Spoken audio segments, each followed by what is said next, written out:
오늘 함께 나눌 말씀은 요한복음 16장 16절로 33절의 말씀입니다. 오늘 함께 나눌 말씀 요한복음 16장 16절로 33절의 말씀입니다. 요한복음 16장 16절로 33절의 말씀, 우리 한 절씩 함께 교독하면서 우리 읽도록 하겠습니다. 제가 먼저 읽겠습니다. 조금 있으면 너희는 나를 보지 못할 것이다. 그러나 또 조금 있으면 나를 볼 것이다.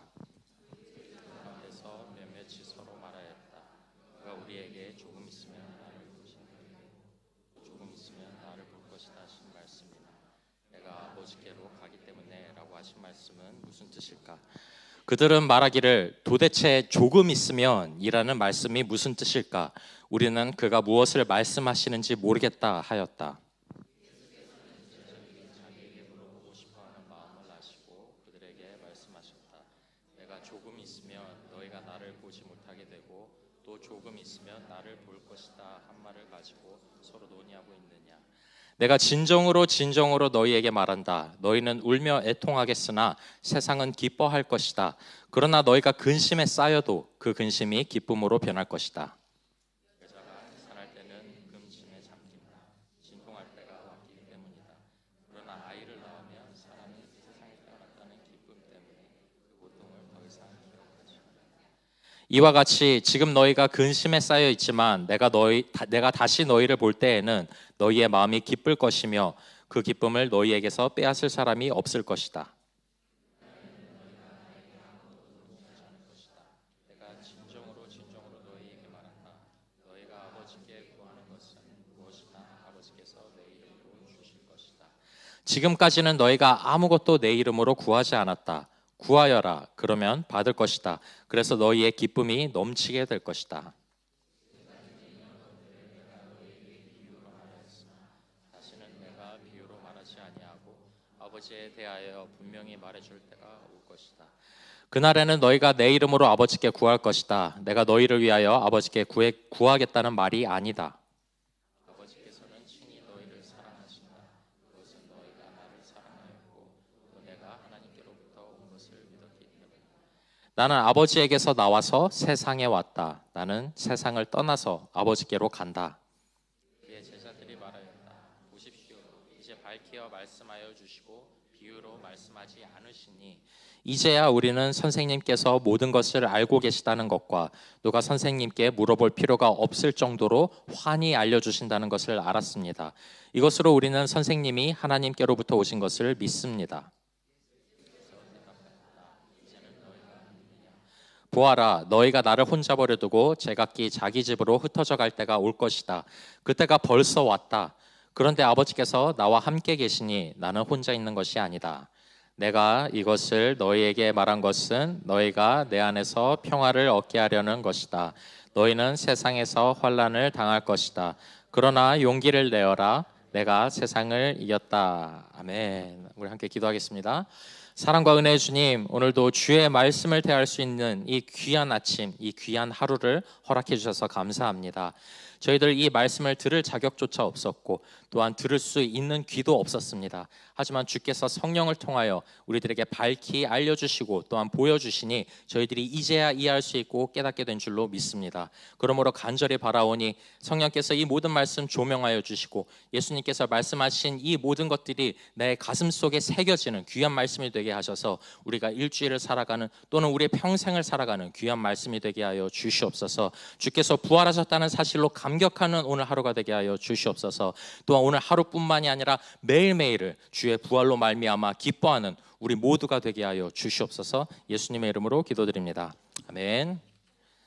오늘 말씀을 가지고 세상을 이기는 힘 두 번째 부활, 세상을 이기는 힘 2 부활이라는 제목으로 함께 은혜의 말씀을 나누도록 하겠습니다. 오늘 두 번째 설교한다고 해서 어제랑 다른 옷을 입으려고 멋지게 입고 왔는데 우리 또 찬양팀 있는 친구들이 저 혹시 흑백 요리사 보셨어요, 여러분들? 아시는 분이 계세요. 예, 즐겁게 웃으시는 분도 있고 거기 안성재라는 셰프가 나오는데 그분이랑 색깔만 다르지 거의 좀 약간 비슷합니다. 그래서 오늘의 예배가 성령님이 이분하게 또 타이트하게 임하시는 오늘 하루가 되길 간절히 소원합니다. 예, 우리는 지지난주 목사님의 설교로 그리스도인이 세상으로부터 고난을 받는 것은 필수 코스고 또 그것을 그리스도인의 특권으로 여기며 기뻐해야 한다고 배웠습니다.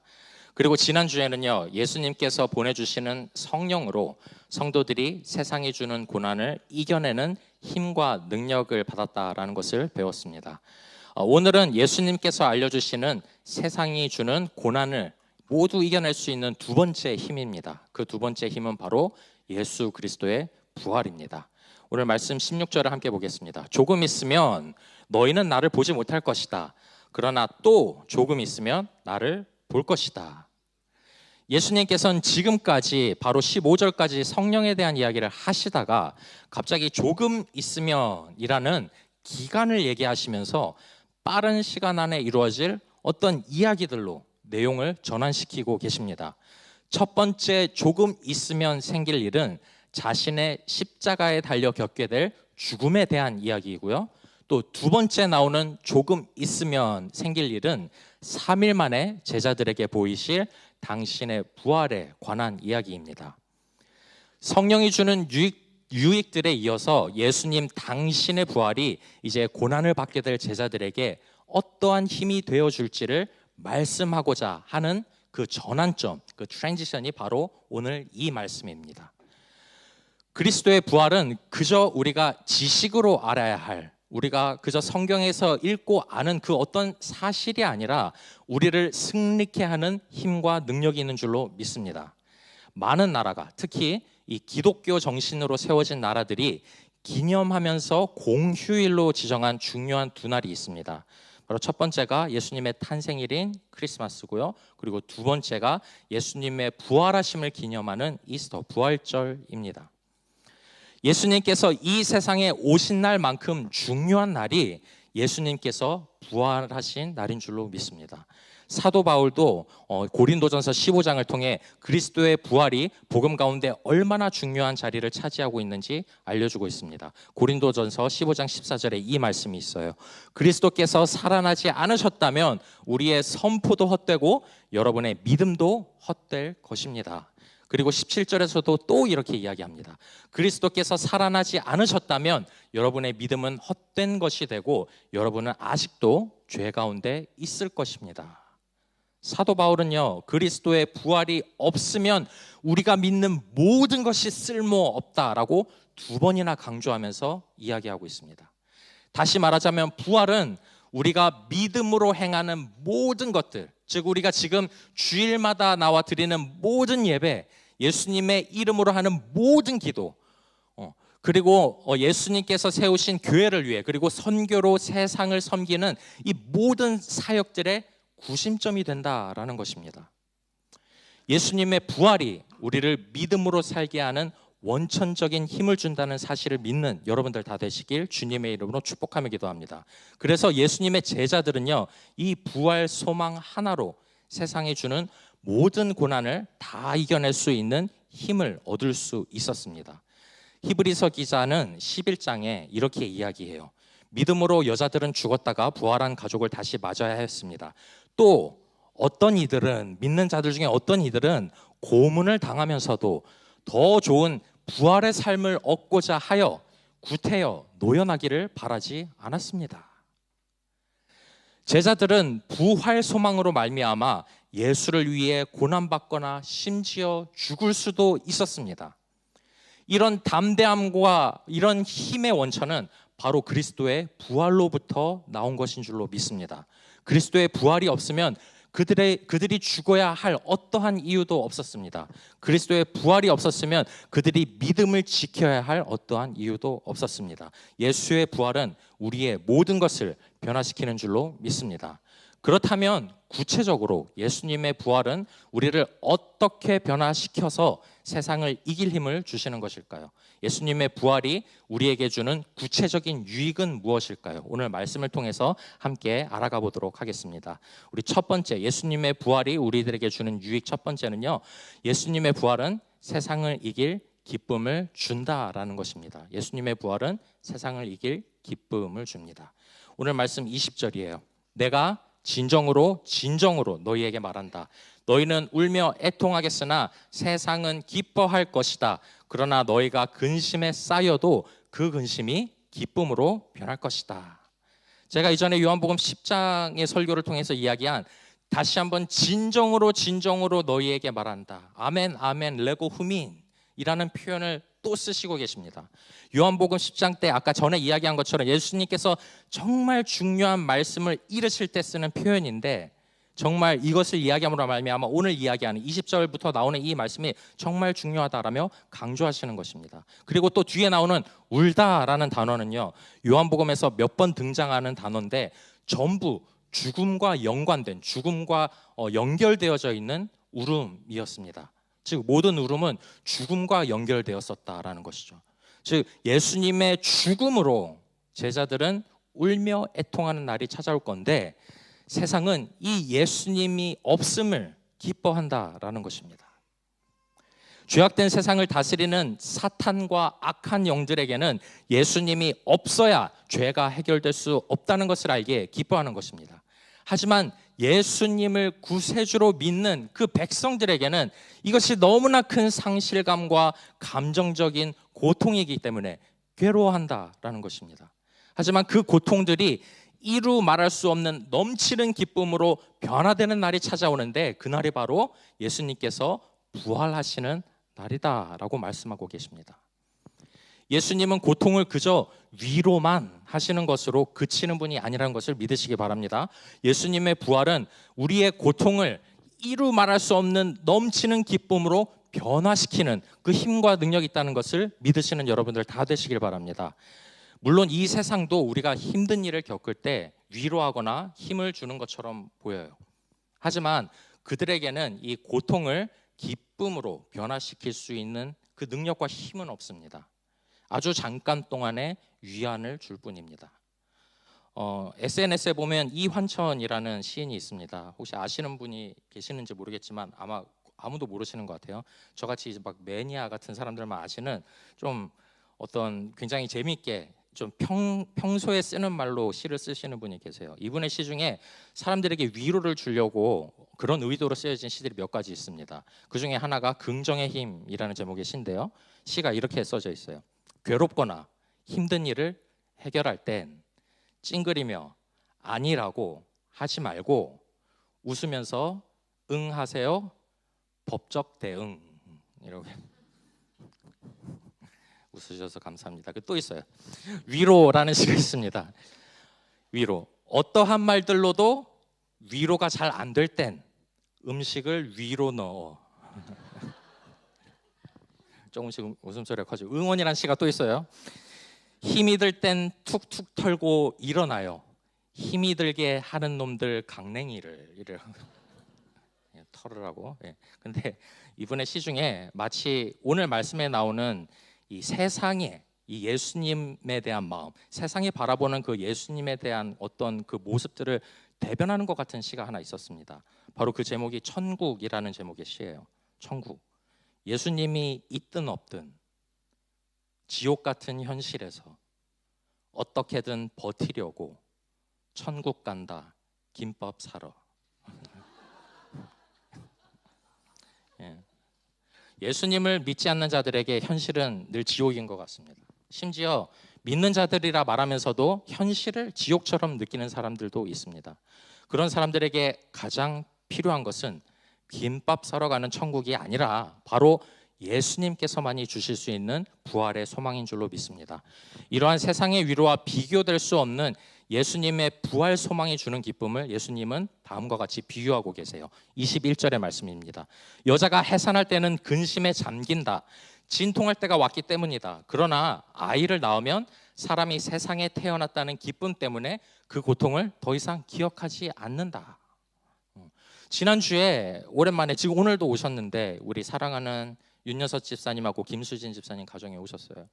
저 뒤에 앉아 계시는데 또 오셨어요. 그럼 감사합니다. 정말 아이를 사랑해서 다산한 가정으로 제가 기억하고 있었습니다. 그런데 지난주에 한 명 또 데리고 왔어요. 저희들이 못 본 또 한 명이 왔어요. 솔직히 그렇게 아이를 계속해서 이렇게 낳으시는 게 개인적으로 이 남편 되신 우리 윤여섭 집사님이 원하셔가지고 정말 아이가 너무 원하니까 이렇게 졸라서 그렇게 낳은 거라고 생각했어요. 보통 이 다산하는 가정들을 보면 남편이 원하는 경우가 더 많더라고요. 그런데 집사님하고 대화를 나누는데 이제 약간은 이렇게 좋으면서도 약간 우리 아내가 원해서 아내가 정말 좋아해요 이렇게 얘기하시더라고요. 그래서 김수진 집사님이 더 원하셔가지고 계속 낳았다라고 이야기를 하셨습니다. 아이들을 낳아보신 성도님들은 다 아시겠지만, 아니 심지어 낳아보지 못한 성도님들도 정말 간접 체험으로 아시겠지만, 아이를 낳고 기르는 것이 유독 누구에게만 쉽고 누구는 어렵고 이런 게 아닌 걸 모두 알고 계실 겁니다. 그런데 우리 이 집사님은 정말 잊어버리는 은사가 있으신지,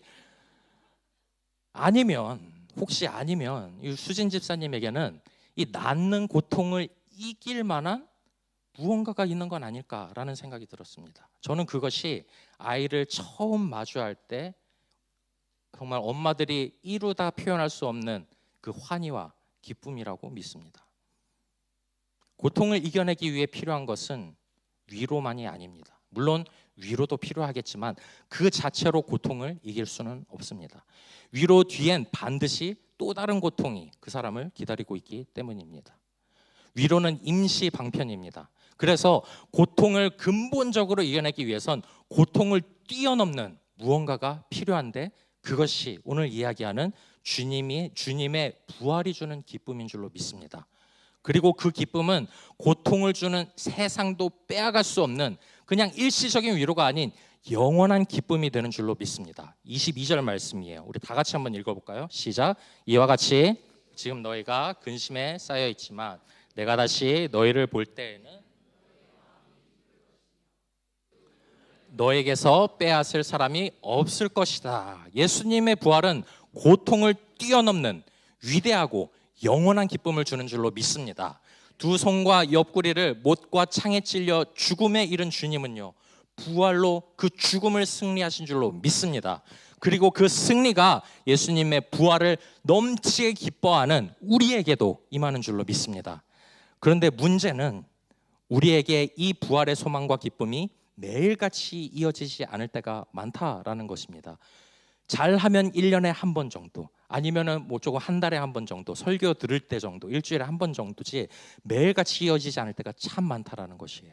특히 고통 중에 깊이 잠겨 있을 때는 더욱 그러합니다.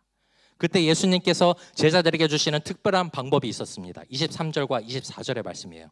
그 날에는 예수님께서 돌아가셔서 모두가 슬픔에 잠겨 있을 그 날에는 너희가 나에게 아무것도 묻지 않을 것이다. 절망 가운데 깊이 잠겨서 아무것도 묻지 않을 것이다.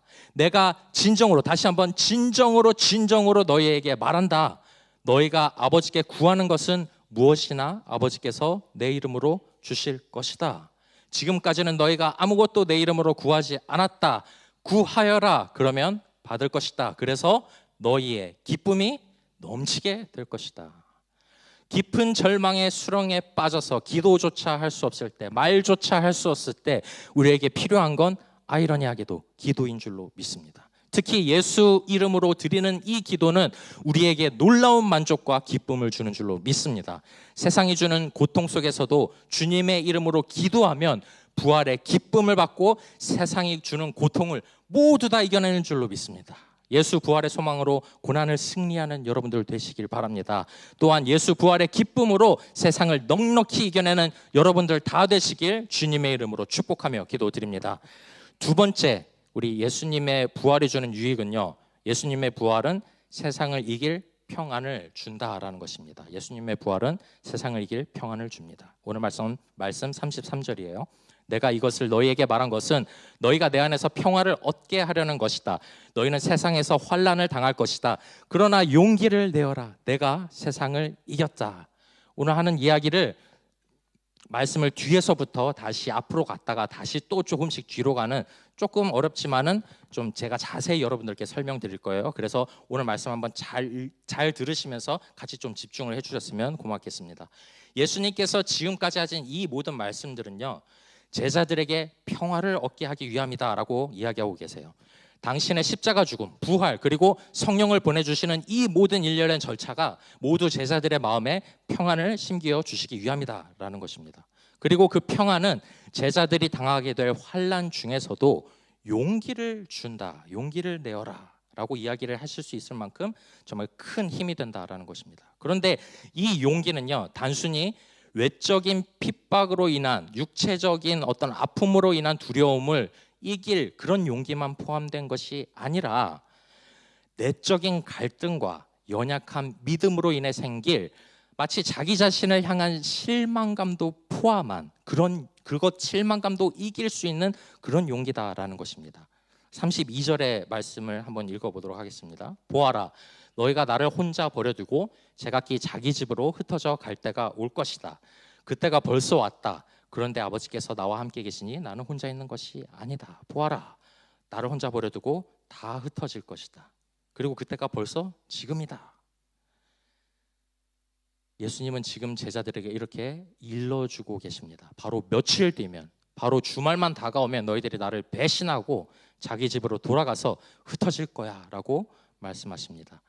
그런데 지금 제자들의 모습, 이전의 말씀들의 제자들의 모습을 보면 제자들의 모습은 나는 믿음이 견고해라면서 자신만만해하는 모습을 볼 수가 있습니다. 자신들은 예수님을 하나님께로부터 온 메시아라고 굳게 믿는 믿음을 갖고 있다라고 고백했습니다. 30절에 그 말씀이 있어요. 이제야 우리는 선생님께서 모든 것을 알고 계시다는 것과 누가 선생님께 물어볼 필요가 없을 정도로 환히 알려주신다는 것을 알았습니다. 이것으로 우리는 선생님이 하나님께로부터 오신 것을 믿습니다. 하지만 이런 고백에도 불구하고 제자들은요, 예수님이 잡혀가실 때 모두 뿔뿔이 도망갔습니다.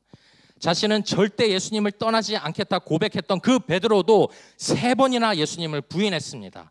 이때 제자들이 느낄 감정은 어떤 감정일까요? 분명 자기 자신에 대한 실망감이나 혹은 자기 자신을 미워하게 되거나 자기가 고백했던 모든 말들에 부끄러워하며 자책하는 그러한 삶을 살아가게 되지 않겠습니까? 세상에서 가장 위험한 운전자 중에 하나가 바로 막 그린피를 뗀 사람이라고 합니다. 이제 나는 모든 퀄리피케이션이 끝났어. 나는 이제 풀 라이센스야. 그리고 운전 경험도 많아. 그러니까 내 감각이 맞아 라고 생각하는 운전자라고 합니다. 실제로 저도 사고가 가장 많이 났던 시기가 바로 그린피를 막 뗄 때였습니다. 가장 교만하고 한 손으로 운전하고 백할 때 이렇게 운전했던 그 시기가 그린피를 막 뗄 때였어요. 그리고 또 신학교 2학년 때에도 마찬가지였습니다. 내가 마치 다 아는 것처럼 사람들을 가르치려 들고, 그때 제가 청년을 담당하고 있었는데 내가 너희들보다 훨씬 우월하다는 것을 보여주기 위해 막 성경적 지식으로 가득 찬 막 그런 설교를 할 때였습니다. 근데 그때 설교 실수를 가장 많이 했던 것 같아요. 막 설교로 사람을 정죄하기도 하고 내 간증을 막 설교보다 말씀보다 간증을 훨씬 많이 이야기하면서 내가 뛰어난 믿음을 가진 사람이야 라는 그런 자랑을 하는 그런 설교자였습니다. 그런데 오늘 제자들도요, 약간은 그런 위험한 모습을 비추고 있습니다. 29절과 30절의 제자들이 이렇게 이야기합니다. 그의 제자들이 말하였다. 보십시오, 이제 밝히어 말씀하여 주시고 비유로 말씀하지 않으시니 이제야 우리는 선생님께서 모든 것을 알고 계신다는 것과 누가 선생님께 물어볼 필요가 없을 정도로 환히 알려주신다는 것을 알았습니다. 이것으로 우리는 선생님이 하나님께로부터 오신 것을 믿습니다. 제자들은 이렇게 이야기합니다. 마치 내가 다 지금 깨달았어요. 아, 선생님이 이제 누군지 알겠군요. 아직까지도 선생님이라 이야기를 하면서, 아, 당신이 하나님께로부터 온 사람인 거 이제 알겠어요, 선생님. 라비어, 이제 알겠습니다. 내가 이제 알겠어요. 정말 이전까지는 비유로 얘기해서 내가 다 몰랐는데 이제 비유로 얘기 안 하고 그냥 스트레이트로 얘기하니까 제가 이제 좀 이해가 되네요. 이렇게 제자들이 이야기했지만 사실 제자들은 아주 바로 조금 전까지만 해도 예수님이 하는 말씀들을 다 이해 못하는 무매몽지한 사람이었습니다. 17절에 이 말씀이 있어요. 그의 제자 가운데서 몇몇이 서로 말하였다. 그가 우리에게 조금 있으면 나를 보지 못하게 되고 또 조금 있으면 나를 볼 것이다 하신 이 말씀이나 내가 아버지께로 가기 때문에 라고 하신 말씀, 이거 두 개 다 이거 무슨 뜻일까? 심지어 예수님은요, 스트레이트로 말씀하신 게 아니라 비유로 이야기를 하셨어요. 이 다음의 말씀들, 우리가 아까 이야기를 했던 산모의 비유를 드시고, 제자들이 이해하기 힘든, 심지어 우리들도 이걸 보면 이해하기 쉽지 않은 심지어 신학자들도 서로 막 아규잉하는 이런 정말 이야기를 방대하게 이야기했는데 제자들은 마치 자기들이 이제 비유로 말씀도 안 하시니까 다 이해가 갑니다 라고 조금 순수해 보이긴 하지만 조금은 치기 어린 미성숙한 그런 고백을 하고 있습니다. 심지어 예수님은 더 이상 내가 비유로 이야기하지 않을 거야 라는 말을 내뱉으셨지만 그 말을 현재형, 내가 지금 하고 있지 않아가 아니라 미래형으로 얘기하셨다라는 거예요. 언젠가는 그런 날이 올 거야. 지금 당장 나는 지금 비유로 이야기하잖아, 스트레이트로 이야기해, 이렇게 얘기한 게 아니라 지금은 비유로 이전까지 얘기했지만 언젠가는 아버지에 대해 너희가 비유로 이야기하지 않아도 알게 될 그때가 분명히 온다라고 말씀하셨어요. 25절에 이 말씀이 있습니다. 지금까지는 이런 것들을 내가 너희에게 비유로 말하였으나 다시는 내가 비유로 말하지 아니하고 아버지에 대하여 분명히 말해줄 때가 올 것이다. 원어로 봐도 미래형입니다. 제자들의 자신만만한 믿음의 고백은요, 아직 다가올 환난과 감정적인 비참함을 겪어보지 못한 그런 사람들의 치기 어린 미성숙한 고백이었습니다. 게다가 지금껏 예수님을 따라왔는데 이제야 예수님을 하나님의 아들이라 고백하고 있는 건요, 여태까지 정말 자신들의 믿음이 여태까지 성숙하지 못했다라고 자백하는 것이나 마찬가지였어요. 그런 제자들에게 예수님은 조금은, 아주 조금은 리뷰크하는, 조금은 꾸짖는 뉘앙스로 제자들에게 이렇게 이야기합니다. 31절에 이제는 너희가 믿느냐? Now you believe 라고 이야기를 해요. 그러나 예수님은 그럼에도 불구하고 성부 하나님은 너희를 버리지 않고 사랑하고 계신다라고 말씀해 주시면서 제자들의 마음에 환난 속에서도 평안을 심기어 주시기 위한 말씀을 주십니다. 27절의 말씀이에요. 아버지께서는 친히 너희를 사랑하신다. 그것은 너희가 나를 사랑하였고 또 내가 하나님께로부터 온 것을 믿었기 때문이다.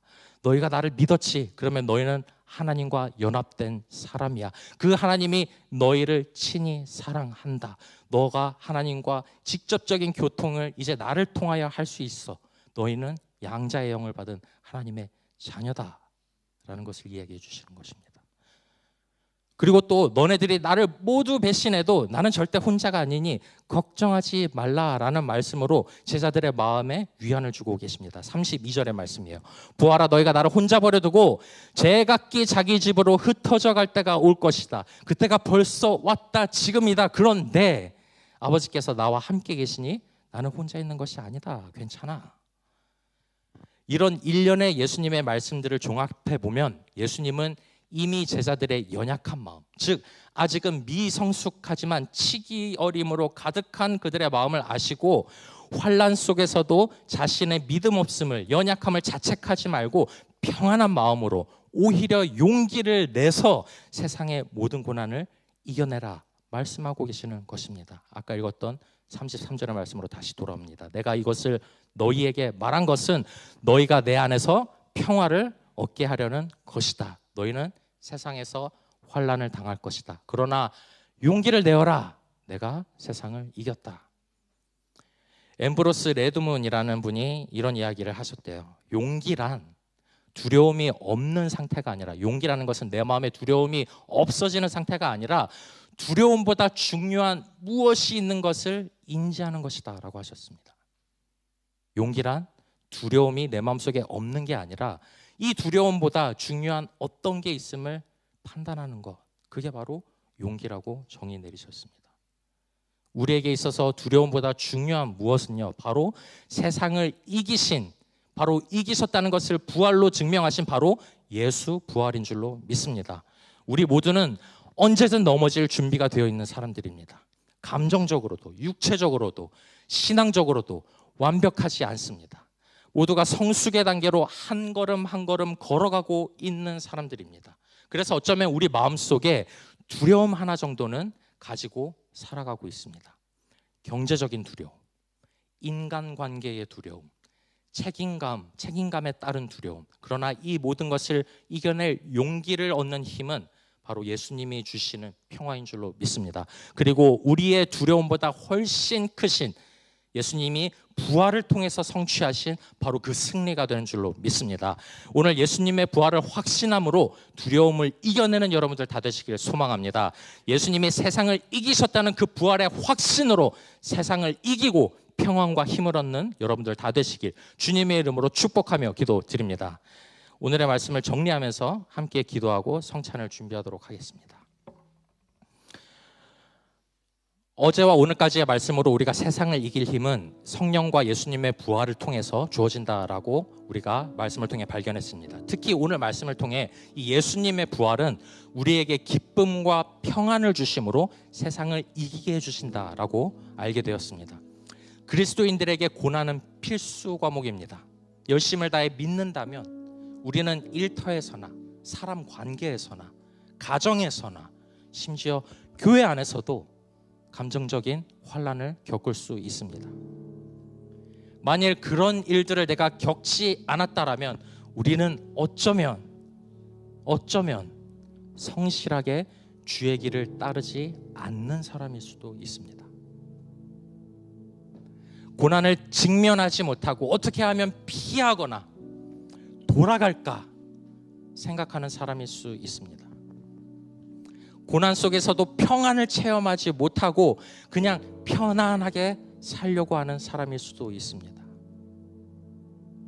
우리 단기 선교팀의 이야기를 들어보면 정말 많은 도전을 받고 왔구나라는 것을 느낄 수 있었어요. 어렵고 힘든 상황 속에서도 정말 주의 길을 가고자 하는 그 선교사님들을 만나면서 나눈 그 모든 대화들, 또 척박한 그런 여러 가지 환경 속에서도 믿음을 지키고, 특히 아이들, 우리 그때 이야기했잖아요. 그렇죠? 저희들이 앞에서 보던 그 연극이라 이야기하기도 조금 애매한 그 장기자랑 그 스킷을 100분을 넘게 했다는 거예요, 막 아이들한테. 근데 아이들이 하나같이 볼 때마다 막 까르르 웃고 너무 좋아하고 조그만 거 하나 그냥 건너줬는데 우리는 솔직히 그렇잖아요. 정말 솔직하게 그냥 우리 아이들이 있나? 없죠. 갔죠. 다행이다. 그 아이들이 정말 우리가 우리 재롱 어떻게 보면 재롱일 수도 있고 정말 열심히 하고 막 우리 전도사 앞에서 막 사람들 앞에서 머리 쓰고 스스로 막 모자 쓰고 막 스스로 이렇게 뭐랄까 재물이 돼가면서까지 재밌게 하고 그냥 그런 모습이 너무 대견하고 그래서 잘한다 이렇게 해주잖아요. 근데 이 아이들은 달랐어요. 아이들은 몇십 번이 넘는 그걸 보면서 좋아하고 기뻐하고 하나님께서 보내준 사람들이 보여주는 아주 조그마한 것이라면 너무나 넘치게 기뻐하는 그 아이들, 그런 활동들을 보면서 오히려 도전받은 우리 선교팀이 정말 많이 성장했구나라는 것을 목사님과의 대화와 또한 우리 선교부원들 이야기를 통해 알 수 있었습니다. 우리 사랑하는 성도님 여러분, 우리는 고난을 피하는 백성이 돼서는 안 됩니다. 그리고 이미 그것들을 이길 만한 힘과 능력을 다 예비하시고 준비해 주신 하나님의 사랑도 외면해서는 안 됩니다. 교회를 열심히 다니면 힘든 일만 찾아와. 나 다 알아. 그동안 교회 다니면서 다 겪었어. 이러면서 이렇게 교회 열심히 하지 말고 조금 그냥 되는 대로 보이는 듯이 보이지 않는 듯이 그렇게 살아야 돼. 그게 지혜야 라고 이야기를 하며 그게 똑똑한 것 마냥 그렇게 살아가셔도 안 됩니다. 사람들에게 복음을 전하면 나는 불이익을 당해. 사람들이 나를 싫어해. 경제적으로도 그리고 이 직장에서도 해고될지 몰라. 절대 안 돼. 내 라이센스가 박탈돼. 그럴 때마다 움츠러들지 말아야 합니다. 우리는 어떠한 상황을 경험하더라도 열심으로 성실하게 주의 일들을 해나가야 하는 줄로 믿습니다. 그리고 그럴 때마다 어쩔 수 없이 겪게 되는 환난과 고난들은 예수님께서 이미 책임져 주셨습니다. 그리고 오늘 말씀처럼 이미 승리하셨습니다. 오늘 마지막 구절, 지금 이 33절 다 같이 한번 읽어볼까요? 시작. 내가 이것을 너희에게 말한 것은 너희가 내 안에서 평화를 얻게 하려는 것이다. 너희는 세상에서 환난을 당할 것이다. 그러나 용기를 내어라. 내가 세상을 이겼다. 우리 함께 기도하겠습니다.